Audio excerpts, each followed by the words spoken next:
Hi there, welcome to the 1760 sessions, conversations with leaders building products, teams, and systems that actually move the needle. I'm Matt Reyes, principal at 1760 Strategic AI, and today I'm joined by Shannon Jamail, founder of Mind and Body Complete and Retreat Ranch, where transformation meets thoughtful experience. Shannon, it's a pleasure to have you.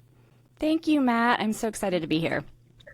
So, Shannon, tell me about your journey and how you've shifted from therapy to transformational retreats and experiential leadership. Yeah, I was a practicing therapist, and although I loved that work, it was really beautiful. I started creating these in-person experiences to go a little deeper. As therapy, which I highly recommend, is Hmm. that 1 hour a week. There's only so much you can get done in that time, and so I started creating retreats to get a little bit more deeper and really get some work done in them. And then I realized, they didn't have to be therapeutic retreats. I feel like everybody could use a little bit of stress reduction tools. And so they kind of transitioned from therapeutic to more stress reduction in general. So I primarily focus on women, but I do Yep. some co-ed. But anybody who's experiencing stress and overwhelm and feeling just super chaotic and just hard to focus and all of those things that happen to, I think, many of us, they get to escape to one of my retreats. But also while they're there, they will learn tools, literally tools that are used in therapeutic settings for stress reduction, but also have, chef prepared meals and connection to other women and do some really fun things like maybe horseback whining or a winery tasting or some other fun experiences. And so that was the transition where I went from therapy to more stress reduction. And now I just do retreats and then help Yep. our retreat center. And then now I teach other people how to host retreats. So it was, Amazing. it was a transition, but it was a transition over 15 years. Yep. And how many retreats, how often do you do the retreats? Is it just at the retreat center or is it all around the US? It's all around the world, actually. Oh, I world. host, Yeah. yeah, I host retreats all over the place. I do host them at my center. I have a 46-acre retreat center and just outside of Austin, and I do about 6 a year at my retreat center. When I'm not hosting, then other hosts are hosting there.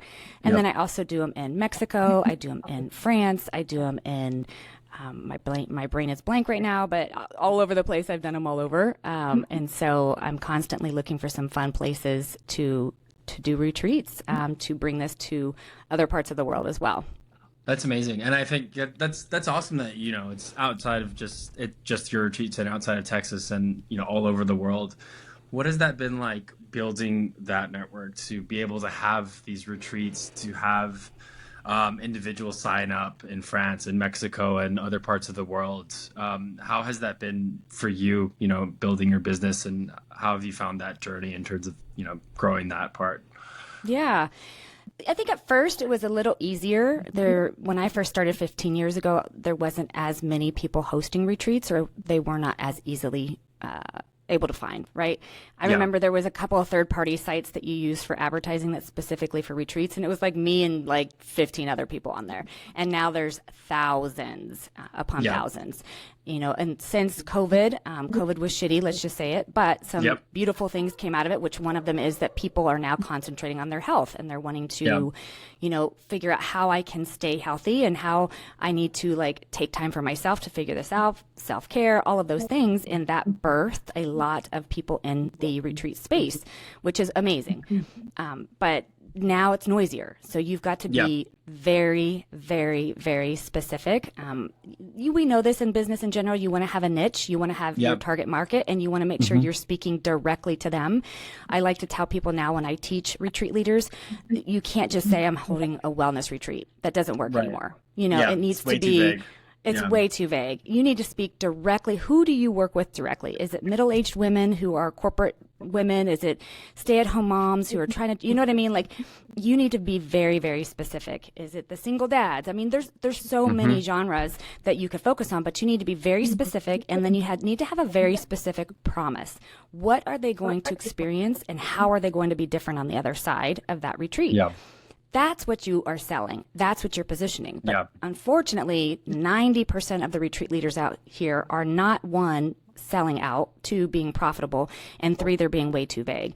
Right. They're literally, like I said, it's a wellness retreat, 3 nights at a beachfront house, yoga every day, meals. Okay, well, Those Right. are the things. What Yeah. am I going to experience? What am I suffering with? What's my problem? And how are you Yeah. going to help me fix it during this retreat? And then how am I going to be different on the other side? That's what you are focusing on. Yeah. And then on top of that, there needs to be a whole sales and marketing strategy that goes with it. And I think the other thing, Matt, too, is, 15 years ago, maybe even 10 years ago, you could focus primarily on marketing, and Yeah. that would do a decent job of getting your retreat pretty close to full, if not full.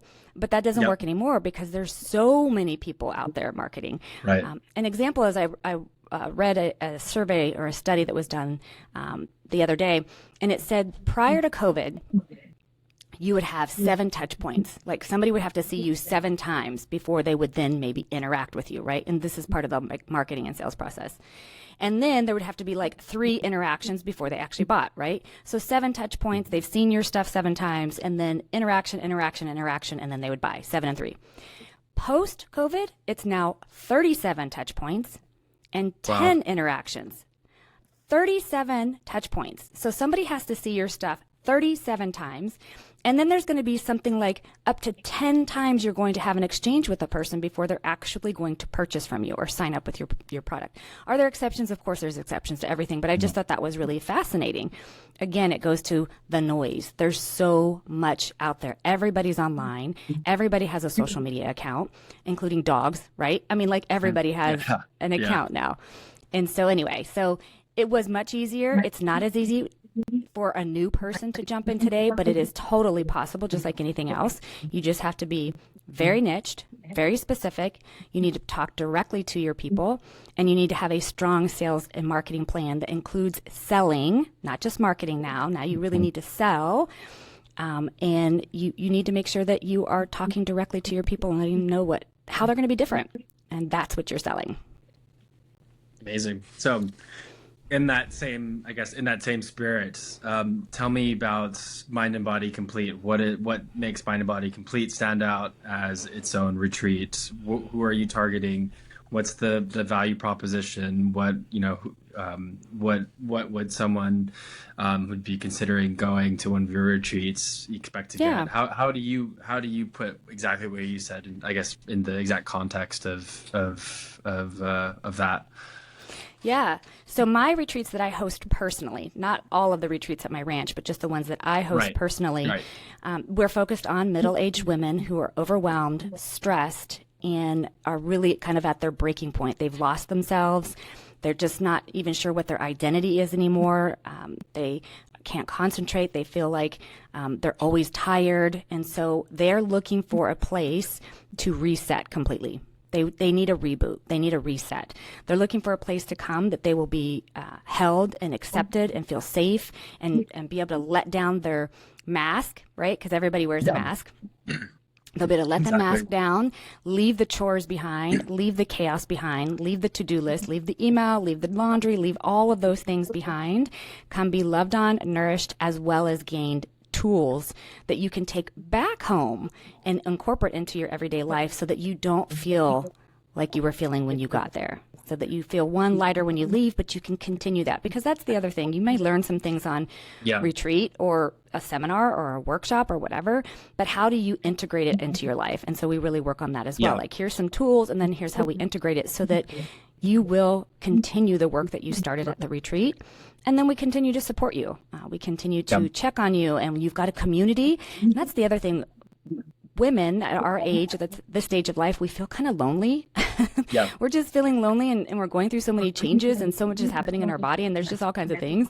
And so you Yeah. create this community that you can then rely on, and you can connect with, and you just you have that connection again. So it's really a beautiful thing. I've now hosted thousands of women over 15 years. Wow.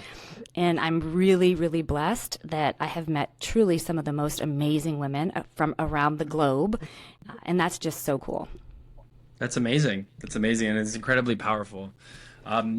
What's been your primary way of connecting to women that connecting to women that attend your retreats, women that have joined the community? What's been the primary outreach from your end? Has that been through social media? Has that been through what's the various marketing and advertising and ultimately sales that you've employed to do this? I guess from what you started to now in this era of, it's everything is Instagram's like a shopping mall, and it's it's like meta. It's such a crazy place to navigate, like for this type of outreach in general. So I'm curious It just how is. that's evolved with the post COVID and then the advent of AI as well. I'm curious how that process has evolved for you. Yeah. Well, it's funny because this is exactly what I teach retreat leaders is how to one, do it in today's market, and as the market changed, to continue doing it, whether it's the marketing and the sales piece of it. The end of the day, here's the thing. We have technically three very powerful tools when it comes to outreach. And the third most powerful one is social media. Believe it or not, it's not the most Yeah. powerful, but the third is social Right. media. The second is your email list. Email still beats social media, believe it or not. Yep. And Yep. the first one is your text list. So that's like somewhat new, but not really new. It's Yeah. not new in retail. Like if you have bought anything online, you know that they're asking Right. for your email and your text, and then you're getting Hmm. texts, right? American Eagle has 30% off, or Target is doing Yeah. whatever. Like you know what I mean? And so, but that now has the highest close rate is text messaging. And the second highest close rate is email. And social media, it's great if you pay to play, right? Because Right. otherwise Exactly. it's going to less than like 1% of your followers. Less than Yep. 1% of your followers. Now, what I do love social media for is to contribute to either your email list or your text list, right? Yep. So you create a lead magnet, a valuable lead magnet, not some bullshit. Yeah. Sorry, I don't know if I Yeah. can cuss. I'm a cusser. You could definitely cuss. Yeah. Okay. You could definitely cuss. Um, Yeah. you create a really valuable lead, something that is Yeah. really important to your people. So, for instance, I have one. It's 5 tools for stress reduction, and they're real tools that I use. And so Yeah. I have it in a guide. You can get it for free, and that's used. I promote that on my social media, and so they're going to, jump on my email list to get that guide. I give them the guide. I give them more free tools. I continue to nurture that relationship, and obviously because it's stress reduction tools, and Yeah. my retreats are stress reduction, then it feeds right into me saying I'd love to continue this work at the retreats, et cetera, and so forth. And that part, once you've marketed, so you've got them in your sphere, then you Yeah. sell, and that's a whole nother thing. And that's what I teach, like at the London workshop or in Right. my retreat membership program too. I teach exactly step by step how to do that, because it is changing. Matt, when I started, I literally, well, first of all, the only social media that was out there was Facebook when I started. That Right, was right. it. Okay, MySpace. Who was using that at the time? Nobody. Yeah. Yeah. But Facebook was the only thing, right? And so I could spend like $100 and do this boost, because that was the big thing back then. And it would be like, bam, easy. It is Yep. not like that today in Right, any right. shape or form. It's not like that today. Yeah. Yeah.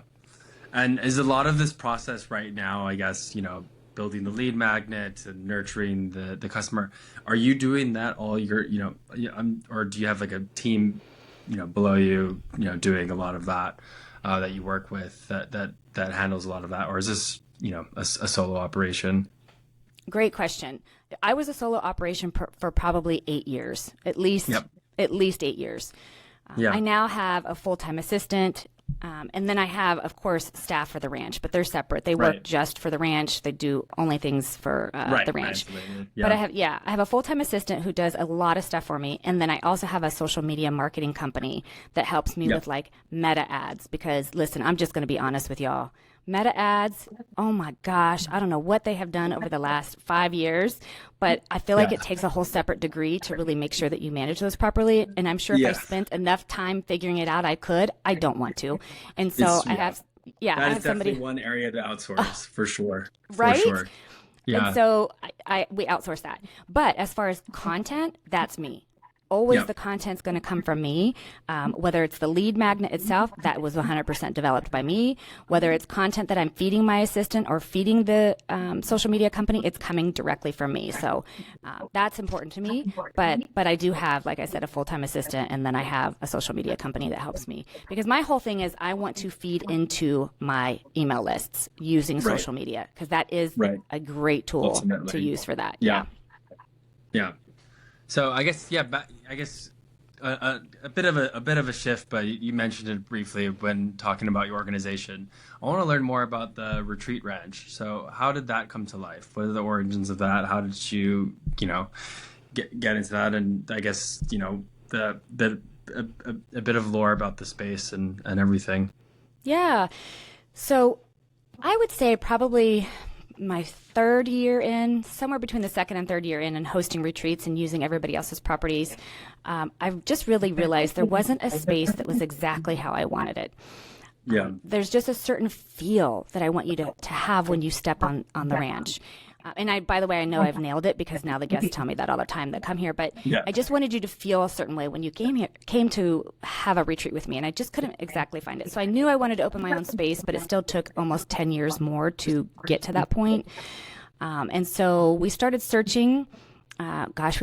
Started searching probably 3 or 4 years prior to COVID. We even, for a brief time, we moved to California because I thought I was going to open a retreat center in California. Oh, wow. And that fell apart very quickly. We tried to purchase a 20-acre plot in Temecula, California, which, by the way, it's beautiful there. But we ran into, I can't tell you how many issues and the permitting, and there were just so many nightmares to jump through. And we're like, okay, why are we doing this when we do love Texas? And so we went back to Texas and we found a property here in the Hill Country. And everything's perfect timing. Everything happens for us because Yeah. now that I have this 46-acre property, it's so much more than I could have ever done with the other piece of property. Yeah. It's incredible. And the things that we're able to do here is just absolutely phenomenal. And so anyway, so we found this property. We built it from the ground up. It did not even have a road. We had to fly a Oh, wow. drone over in order to see the property because it was pure trees. And we opened almost 5 years ago now. And so we sleep 32 people. We have a hot tub and cold plunge and sauna, and we have horse activities here, including horse yoga, horse therapy, and horseback riding. We have skeet shooting. We have art projects, including Oh, wow. ceramics and pottery. So we have a lot of really, really cool things that I have picked up in all of my years hosting in other areas so that I could create the ultimate space that can, help a retreat leader add to their experience, whether it's our meditation labyrinth, whether it's adding a ceramics pottery class, whether it's, doing yoga out on our deck that's surrounded by trees, like whatever it is, I've created this space that can really help contribute to somebody's experience that they're trying to create. That's amazing. Can you share one retreat story, like a magic moment that still energizes you? Matt, and this sounds so, oh my gosh, egotistical, but if you even look at our website, we have perfectly 5-star reviews. Everybody Yeah. loves coming here. I mean, everybody. And we have had so many tears of guests leaving, saying that one, they don't want to leave. And we even get them Yeah. joking all the time, like, we're going to be hiding in our accommodation. You'll have to kick us out. But just the tears of feeling loved on. And I know Yeah. it sounds so cheesy, and I'm actually not that kind of person. I'm usually a very direct and like, whatever. But my whole goal is that when people arrive, from the moment they step foot on this property till they leave, they feel loved and that they feel safe and that they feel held, and that they can literally just breathe, And so Yeah. I wish I could tell you just one in specific, but I really feel like it's every group that comes everything. through. It Yeah. is. It's every group That's that amazing. comes through. That's amazing. The people come into because we have a little boutique store on site and a little office in Yeah. there, and that's where the staff is hanging out if they're not out on the property helping. But the guests will come in to shop and they just will break down in tears and like thank us, and they're just so grateful. And it's funny because it's twofold, Matt, because I'm so grateful. I wouldn't have this Yep. space if they didn't come. You know what I mean? Like, Right. Right. them Exactly. coming is also a blessing to me and to my family Right, and to exactly. my team that most of our team Yeah. lives here on site. And so it honestly, it's all of them. Yeah. Yeah. Yeah. How do I'm curious, how do the retreats at the ranch compare to the offsite retreats or in other countries? Is it the program pretty much the same, or do you design retreats and programs for a specific a specific location, or even in the ranch, like are all of those program like, are all of those pretty much the same and like repeatable, or do you individually design each one to be different or touch on a different topic or focus? That's such a good question. Most of my retreats that I'm hosting, well, all of them are going to be on stress reduction, but most of them Yeah. are pretty, I don't like rinse and repeat because that's not really how it is, but No, we have yeah. certain Yeah. workshops that we are going to have. Now, Yeah, I you know will they work, and yeah, these they're workshops work. proven. We Yeah. go deep in there in these areas, and so those things are a given. We're going to have a sound bath. We're going to have yoga. We're going to have chef prepared meals. Like there's some things that are absolutely part of it. What I do Yeah. have though in my arsenal is a handful of other things that, based on the arrival, I can only get so much information before somebody arrives. But when they are Right. there and we're in our opening circle, I get a vibe from a group and I'm like, you know what? This Yeah. group could really use X. And so I'll incorporate X in. Or I might even say, you know what? I might change this part of my workshop and do this. So there's a little bit of customization that happens as I get a feel and a vibe for the group Yeah. and I really find out what's going on. That's across the board on all my retreats. Now, what's different Yeah. from my ranch versus my offsites, almost always my offsites are going to be very, very unique, like Tulum, Mexico beachfront, or France in Champagne, France, right? And so they're going to be very Right. unique, and I'm going to bring in that culture. So in Tulum, we're going Yeah. to do a sweat lodge, or we're going to go to the Mayan ruins. In Champagne, France, we're going to champagne houses. And so the content for the most part is the same, but the activities, the excursions, we might bring in some local. I always Right. try to hire local so that I can bless Yeah. that community and that culture. So it might be a local musician or whatever may be the case, or for sure local yoga instructors, local chef if I can. And so I really try to, to bring in the local culture into my retreats when I travel. But the core message is the same. There just might be some nuances that change just a little bit based on the group and or the location. That's amazing, and yeah, I love that answer, especially when it comes to the offside of really embracing the land and embracing the community where you're holding the events and holding the retreats. I think that's so important Me to too. take in account, and so that really makes me happy that you're really intentional about the surroundings, and I think that ultimately it's going to make for a better, more unique experience for someone who's paying a lot of money to travel to an exotic, somewhat exotic destination. I mean, it is an exotic destination. Tulum's a very exotic destination, even Champagne. So I mean, yeah, I think that's really amazing. And Um, Matt, even more than the money, because we yeah, can make more money. It's yeah, their yeah, time. We can't time, make yeah, more time. And for them yeah, to carve out 3, 4, 5 nights and the accompanied days, including the travel time, all of that. hmm, And that to me is even more sacred. Don't get me wrong. yeah, I'm all about profit and a sustainable business. yeah, I am, so that is my message. But also, in addition to the impact, and the most important sacred part of that impact is the time that they've given me. I appreciate that even more than any dollar they've given me. yeah, 100%, 100%. And I guess that's a great segue because I'm very curious around, the business model of doing retreats and the business model, especially, when you branch off and do these offsites. What are some of the biggest challenges to make these experiences sustainable from your end so you can keep doing them and delivering them at a high level? For me personally, it's not anymore. Yeah, I have a system down, I have a business down, I have a strategy down. But what I do see for new leaders is that they don't approach it as a business. They approach it more as a yeah, hobby, as ooh, let me yeah, see if I can pay for my travel to go somewhere cool. And if that's what you want, if you're wanting just an expensive hobby, then that's fine. But if you're yeah, wanting to do a sustainable business, you have to treat it like a business, which means there has to be not just a sales and marketing plan, of course, but there has to be a budget plan. There has to be a financial yeah, plan. And my good friend Erin Haig, she is to me like the profit queen. She really lays it out really well for service businesses. There is 3 parts to how your sales or your financial plan should be. you need to put together a budget that includes 35% of your overhead is going to be in the stuff, the venue, the food, the things, just all the operational expenses. 35% is going to be in payroll, which, by the way, you too, putting your payroll in there. And then 30% is profit. And the profit goes back in the business. And that's what I think a lot of retreat leaders don't get is they're like, well, profit's mine. That's my salary. No, that goes back into the business. Your salary is the payroll that you put into that plan, that budget. And so that's the problem, I think, that is really, really happening. Well, it's twofold. They don't have that. They just literally I don't know, take a piece of paper and start writing down some figures and go, this will be fun. And then they also don't have a sales and marketing plan on top of it. And so those two things is what sets, or lack of those things, is what sets these new retreat leaders and even existing ones up for failure, is not having a financial plan and then not having a proper sales and marketing plan. Yeah, that's a really, really good point, and I'm glad you brought that up. It sounded like you have this down on you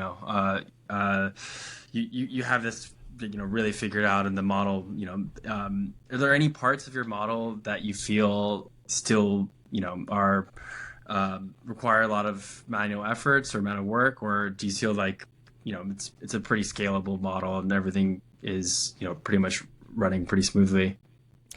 I feel like it's smooth and scalable as it is. However, I love a challenge. And so for me, almost when it's too smooth, it's like, how can I shake things up? How can I create something new or shake things up? I think a lot of entrepreneurs, though, are like that. But I don't want to make it sound like it's complete icing or complete cakewalk. There's definitely, still some manual work. You still have to continue to market. But keep in mind, too, since I've been doing it for 15 years, I have this 15 years of alumni. So a lot of my retreats, 20 to 30% of the guests, they've already been on retreat with me somewhere else. So that's what also makes it a little bit, we'll call it easier, right? Is that I have that. But you're still doing work every single day. Every single day, I'm still marketing and selling me, not just my team, like me. I'm getting in my email going, who have I connected with that I need to follow up with? I'm going in my DMs, who have I not met with that I need to meet with? I'm going into my touch points. I'm going through my email click report. Every day I am doing something, not 2 times a week, not 4 days, not even 5 days, 7 days a week. Now, obviously, I have my time too. I carve out my time with my family. I carve out my time for my own self-care. I carve out time for fun. But every day, I'm showing up in some way for my business. It may not look like as many hours as I used to, but it's still every day. Yeah, and I think that's incredibly important, especially if to maintain the sustainability. I'm curious, Shannon, what are your thoughts, and I guess what is your current, views and thoughts on AI, and do you leverage AI in any capacity with Mind to Body Complete and with your retreats? So Lily is my real assistant. She's my full-time real assistant. And I tell her that Sage, that's my AI person, is our other assistant. And what I mean by that is when I'm stuck, or even Lily's stuck, I'm like, let's ask Sage. So I love doing that. It's like, Sage, I'm trying to create this thing. Here's where I'm stuck at. Give me some thoughts to think about. And then it's like, okay, I just needed something, to trigger me into thinking differently. And so Sage is great for that, or AI is great for that. Also, cleaning stuff up. When you've got some information that you've compiled, you want to put together something, feeding it into your ChatGPT or whatever AI platform you use, feeding it in there and saying, help me create XYZ. Because the problem with AI is twofold. The first problem is you don't prompt it properly, right? You've got to prompt it properly. 100%. You've got to feed it a lot of good information. The second thing is it should not be what is your content. AI should not generate your content. AI should 100%. Enhance your content. Absolutely 100%. It can. AI can point out mistakes in your content. AI can clean up grammar and other things in your content. Sure. AI can research for you, right? Let's say you're wanting to research what is considered now the top stress-causing issue for whatever, and AI can get you some information.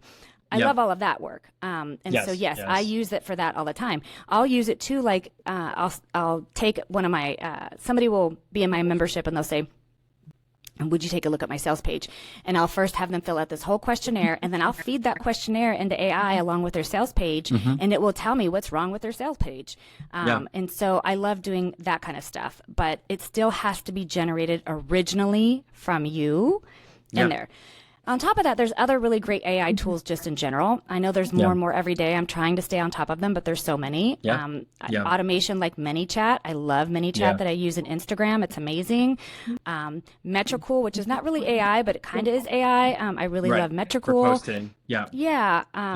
And so... Yeah, and then we use a program, which I can't remember the name of it, but we use another program for our podcast as far as, and Matt, you probably do something similar, where it'll take our podcast and then spit out some audiograms or some reels for me. That I don't have to go watch the entire thing and try to pull out things. And so there's definitely some programs out there. But once again, you feed it the information, right? We feed it, Matt, our podcast, and then it gives us back something. We're not saying record a podcast and make it up. You know what I mean? And no. It's doing the manual. It's doing the manual labor. We're creating the content right now with this podcast, and there's, I use Riverside, for example, to record my podcast, and then with Riverside, it'll automatically, look at the transcript, read it, and then give you ideas on what would be some good clips to take out, some impactful moments from it, and do it, and it may not even be perfect. There may be a process where you're iterating it and you're prompting it to grab a different part of the clip. Maybe I remember a standout moment from our podcast, and I can tell Riverside, hey, make a 1 minute clip around this section, and give me the show notes for it, et cetera, et cetera, et cetera. Give me a draft a post that talks about it. So stuff like that, which I think is really helpful. And I think the one part that I think is important, and what I talk about with most of my guests around AI, because my background, or at least not my background, but my organization is my consultancy is strategic AI firm, and helping organizations implement AI strategically in a way to help them solve their business problems, not necessarily to replace, but to aid them to be able to solve problems at scale. So helping lean small businesses operate at the power of a mid-sized large business through the scale. But at the end of the day, AI only works with human intelligence. Like the human intelligence part and the context that you feed it is going to influence the results and what you get. And so it's really important, and I'm glad that you're doing this as well with how you leverage AI. It's not meant to replace you or to to cut corners. It's really just to make it more efficient and effective for you to use your brain more strategically and use your brain to innovate. So you can cut out the manual labor and just use your time more smartly, I guess. I love that. That's exactly what it does, I think, for us, is especially when we're stuck. It's like, here's an issue I'm stuck with. Give me some ideas of why I'm stuck here. What's some ideas about this problem, or whatever may be the case. I love that. Or even if I have, somebody who's having an issue just in general, it's like, here's the issue. What are some different ways we could look at this issue? So I love that. I heard something the other day that I thought was really impactful, because Matt, you're right. AI is not going to replace humans. It's just not. Yeah, it's not. But it will replace people who are not using it. I do believe that eventually. Agreed. And so you can't hide from this. You can't put your head in the sand. You can't refuse to use it. Now, here's what will happen though, Matt. Like when I do my sales outreach, I make sure I do like a video or an audio clip now, because here is what is going to happen is, because AI is going to be used so much, we're already seeing it. You can tell now by captions and emails and all this stuff, like AI is generating that content. People are going to crave a human created content, right? Yes. So when I'm selling someone, if let's say, Matt, I'm trying to get you to come to my London workshop. Yeah. I'm going to send you a video instead of an email or a text Yeah. or a DM. I'm going to send you a little video or audio clip that says, hey, Matt, I really feel like this is the room you should be in. I feel like it's going to be Yeah. super impactful for you, whatever. Because people are going to really start to appreciate that so much more Yeah. because of the AI content. But you're right. It's not going to replace humans. It's just not. But it is going to replace people who are not willing to use it in any Yes. capacity. So Yes. And I think it's really important that, in order to evolve with AI, to learn how to use it in a way where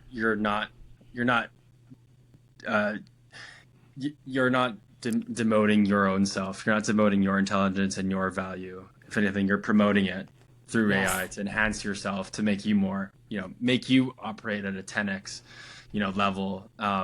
It's not meant to, replace. And I think that's a really important, thing to consider. yeah, I agree. Where do you feel experiential wellness and, retreats and the whole segment and the whole area that you operate in heading in the next 3 to 5 years? I see it skyrocketing even more. Yeah. I see it skyrocketing even more. People are craving in-person experiences. Human connection, yeah. Yeah, part of that is coming off of that, what was it, 3-ish plus years of just really trying to minimize human interaction. Part of it is that. But the other part of it is, since then, the digital world has exploded so much. We are on our phones and our computers and our iPads and our laptops and our TVs. Like, we're literally consumed by digital media in all forms now. Nobody hardly reads newspapers or magazines anymore. It's there, but we're just digitally sucked in. That we need and we crave that one-to-one connection with another human being. And not only that, it's so important for our health. Like, human beings, our animal structure was not designed to be indoors in front of screens 10, 12 hours a day, right? And so I see it continuing to skyrocket. I see it people continuing to go, I am not feeling good. And they're not feeling good because they're consumed with digital media, right? And so they're not feeling good. They need something to feel better. And so they're going to go look specifically for what they are suffering with at their age, their season, their gender, their whatever. And so the more quality, amazing retreat spaces and experiences that we can have as an offering, the better. But this industry, we're really just at the tip of the iceberg, to be quite honest with you. I see it continuing to get bigger and bigger and grow in some big, beautiful, bold ways.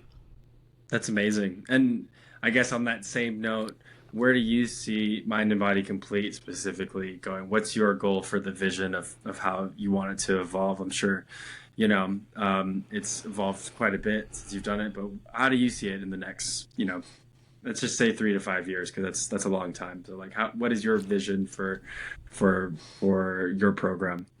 Isn't it funny, Matt, that 3 to 5 years is a long time now? Yeah, it is. It's gonna, the world's you know what I gonna mean? look a lot different in 3 to 5 years. Because things change so rapidly now.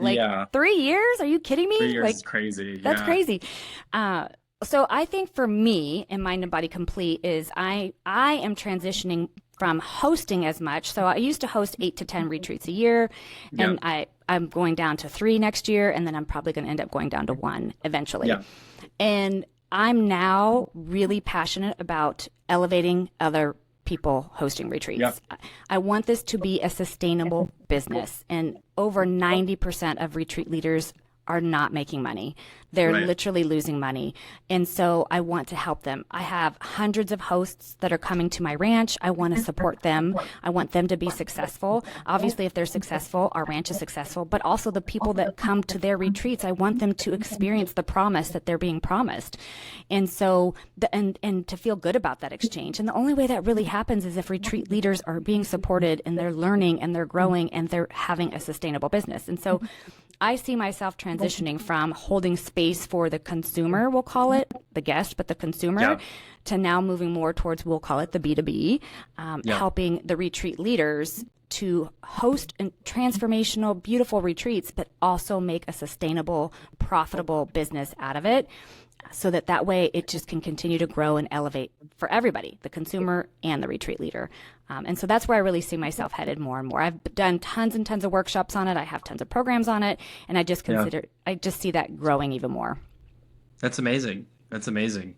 Yeah. I guess before we close, is there one part of designing and delivering these experiences? I guess not necessarily what you're doing now, but in this next chapter, as you transition from hosting the quantity of retreats, but towards empowering retreat leaders and empowering other retreats. Is there any part of that process that you'd love to see scale without compromising the heart of what you're doing? Yeah, that's a really good question. I think where I'm going to see it scale is in my membership area, and I think I'm answering this question right, but really in my membership area where it starts to become a community, and so that it's not just me, helping them, that they start even helping each other and elevating each other and connecting with each other, and we're just starting that, and it's such a beautiful thing. But I see that growing, and that's to me how it can become even more scalable too, is in spaces where the community is working together and it's not just relying on me. But that's probably where I see it growing and scaling. I think that's an amazing point. I think community building is so important, especially in a space like this, and just being able to connect a ton of different perspectives, a ton of different minds, and being able to share best practices and just have that support. I think that's amazing. Yeah, me too. Thanks. Well, Shannon, thank you so much. It's been such an amazing conversation. I know you have a special surprise for any of our listeners that may be interested in attending one of your events. If you want to talk a bit about that. Yeah, anybody who wants to either attend one of my retreats, my stress reduction retreats, or sign up for any of my programs. I have a workshop coming up in London on October 10th, and just memberships. Anyway, any of my programs, you can use code 1760, and that will give you 15% off just for your listeners. Amazing. And Shannon, where could our listeners find you? mindbodycomplete.com. From there, it'll take you wherever you need to go, whether it's attend a retreat, hosting a retreat, etc. Amazing. Well, thank you so much. It's been such an amazing conversation. And thank you all for listening. I hope you've all learned more. And I hope we can see some of you at one of Shannon's retreats or events. Thanks, guys. Awesome. Thank you, Matt.